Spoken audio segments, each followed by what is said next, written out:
Yo, what is going on, ladies and gentlemen? My name is Adamoose, and today in this series called In Depth, I'm going to be breaking down everything that you need to know about Amumu Jungle. Come play with me. Amumu is notorious for his extremely strong team fighting power, especially in lower elos. Although he's not a complex champion, his powerful engages and AoE crowd control make him a great beginner tank jungler to pick up. If you enjoy the content, it really helps me out if you could leave a like, comment, and subscribe to the channel to help your boy out with the YouTube algorithm. If you want to talk with me and other members in the community looking to improve, be sure to join the Discord link that's in the description. I hope you guys can learn something. Enjoy the video.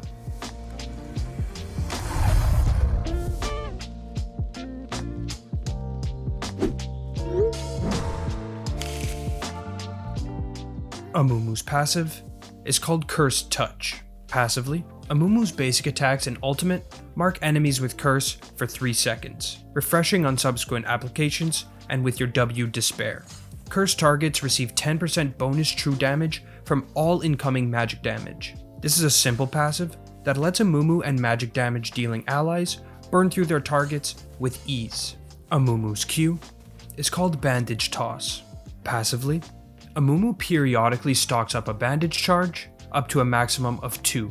When activated, Amumu tosses a bandage in the target direction, dealing magic damage to the first enemy hit, stunning them for 1 second, and pulling himself to them while they're revealed. This is Amumu's main engage tool, gap closer, and CC, all built into one.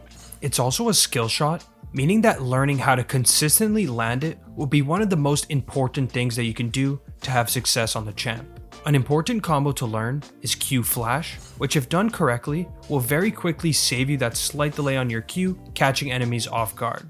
Amumu's W is called Despair. Amumu cries a continuous pool of tears, dealing magic damage every 0.5 seconds to nearby enemies on a toggle. This is one of the most basic abilities in the game that gives Amumu solid damage over time that greatly aids in his AoE clearing and team fighting.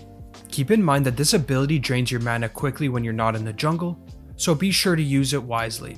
Amumu's E is called Tantrum. Passively, Amumu takes reduced damage from every instance of physical damage. Actively, Amumu releases his anger, dealing magic damage to all nearby enemies. Tantrum's cooldown is also reduced by 0.5 seconds every time Amumu is hit by a basic attack. This is a great tool to quickly clear your jungle, take reduced damage in fights, and also to deal some solid DPS when getting auto-attacked with the reduced cooldown. You can also E-Flash, which is a slightly faster version of Flash E to finish off enemies out of range. Amumu's ultimate is called Curse of the Sad Mummy.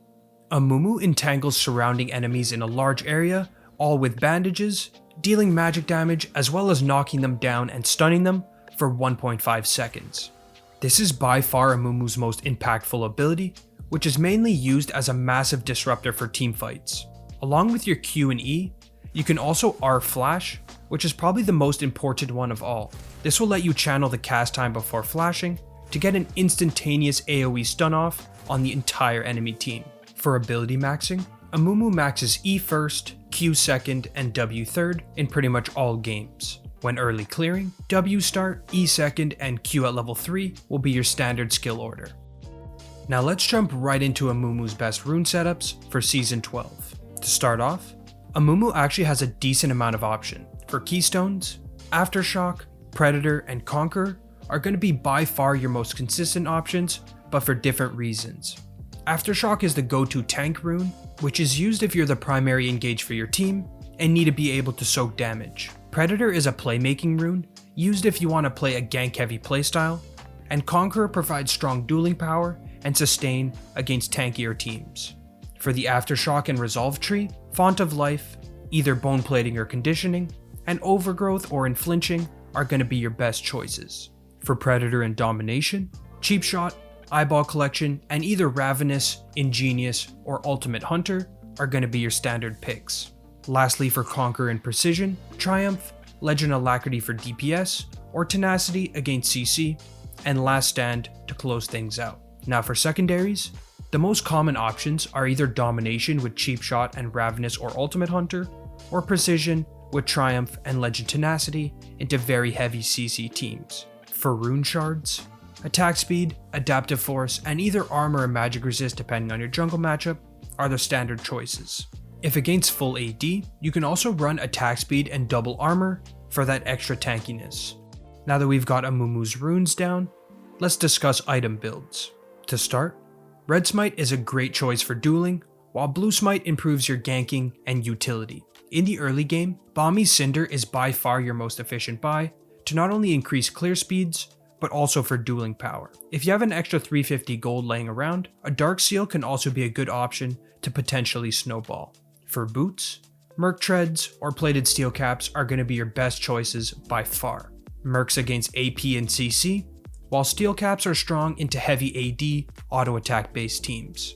Now for Mythics, Sunfire Aegis is the overall best option for Amumu. If you want more utility, Frostfire Gauntlet and Everfrost can also work. Although AP Amumu can be decent, I'll be sticking with the tankier builds here, since I think they're much stronger in general. For your core, Demonic Embrace, Thornmail, Force of Nature, and Abyssal Mask are your go-to items. Demonic Embrace gives you extra AP based on bonus health, Thornmail for armor and much needed anti-heal, Force of Nature for magic resist and move speed, and Abyssal Mask for MR and to reduce enemies' magic resist. Although Amumu's build is not the most flexible out there, he still has some very solid options depending on if you need to act as a full tank for your team or build up a little bit of AP to carry even harder. Keep in mind that Amumu usually plays more of a supportive role, so in most cases, building as many resistances as you can to soak damage will bring you the most success. Now let's jump right into Amumu's general jungle strategy and pathing.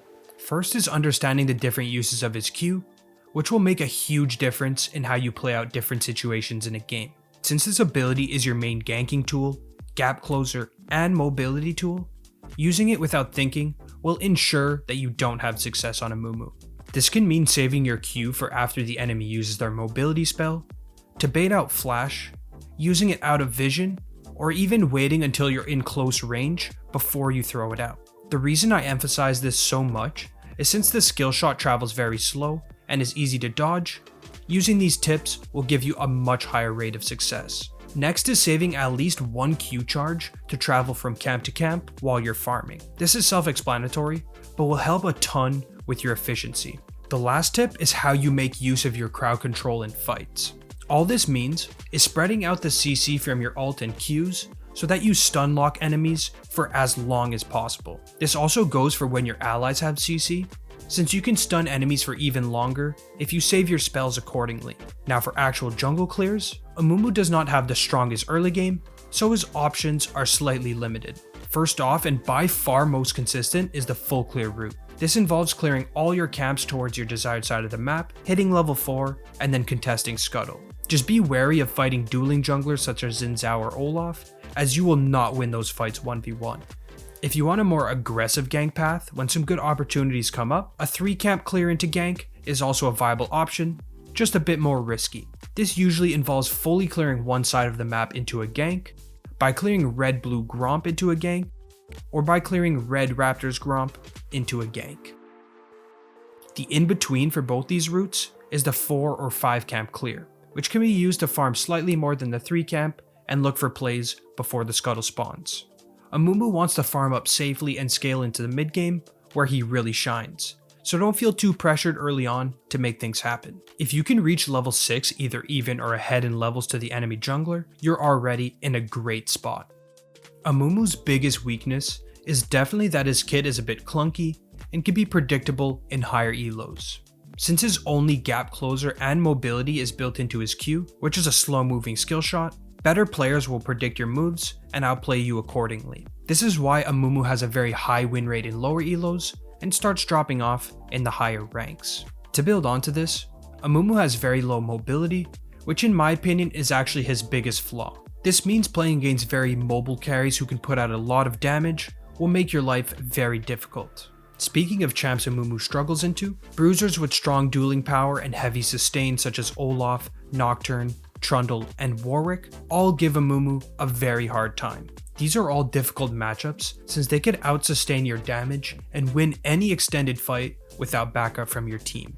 Lastly, Amumu is pretty weak early on and can be punished by more experienced junglers with invades. Playing him according to this weakness and minimizing your losses in the early game to allow yourself to scale up and get to those team fights either even or ahead will be a make or break for you on Amumu. Now let's discuss Amumu's strengths and what makes him a strong pick. First off is how much damn AoE damage and crowd control he has. Since Amumu has this AoE power, it makes him such an exceptional team fighter. One good ultimate with some follow up from your team can instantly turn a game on its head. To build on this, Amumu is always a useful champ to have on your team due to the utility that he provides. This means that regardless if you're ahead or behind, you will always have an impact on the game. You provide frontline, CC, peel, engage, and also a decent amount of AoE damage if played correctly. Next, Amumu completely shuts down squishy assassins such as Gragas, Rengar, Tilia, and Evelynn, who all rely on one-shotting targets to carry. Amumu can easily tank up their damage and lock them down in fights, which leads to them getting focused and killed with no counterplay. Lastly, Amumu is very easy to pick up and play for new players, which is why I highly recommend him for beginners to learn and to start climbing with. He's a great champ to learn the fundamentals of the game on, such as engaging, team fighting, and creating space for your damage dealers as a frontliner. If you're looking for a team fighting tank jungler with tons of CC to add to your champion pool and start climbing on, Amumu is definitely the pick for you. That will do it for my Season 12 in-depth guide on Amumu Jungle. If you want to support my content, make sure you subscribe to the channel and turn on notifications to keep up with my weekly uploads. Most people who watch are not subbed, and any extra support really helps my channel grow. If you have any questions or opinions, be sure to leave them in the comments below. I'll be giving away free coaching sessions every month to members of the Discord, so be sure to click the link in the description if you're interested. With all that being said, thanks again for watching. Until the next video, peace out.